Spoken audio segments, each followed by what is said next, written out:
பெற்றோர்களுக்கு பணிவிடை செய்வதை அல்லாஹ் நபித்துவத்துடைய ஒரு கடமையாக ஆக்கினான். இதுவெல்லாம் நபித்துவத்துடைய நபிமார்களுடைய கடமைகள். சுப்ஹானல்லாஹ். ஒரு நபிக்கே அல்லாஹ் பெற்றோர்களுக்கு பணிவிடை செய்வதை கடமையாக்கினான் என்றால் இந்த தன்மை அவர்களுடைய சிஃபத்தில் அவர்களுடைய ஹுல்கில் வர வேண்டும் என்று அல்லாஹ் விரும்பினான் என்றால் நாம் எல்லாம் யார்?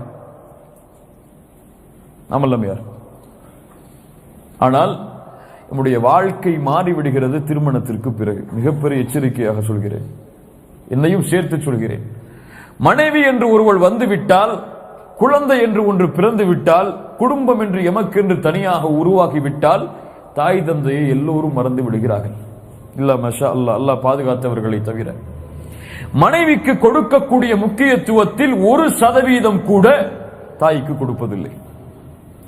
மனைவி சண்டையிட்டால் அடுத்த நாள் சமாதானமாகி மனைவியோடு பேச வேண்டும் என்று விரும்பி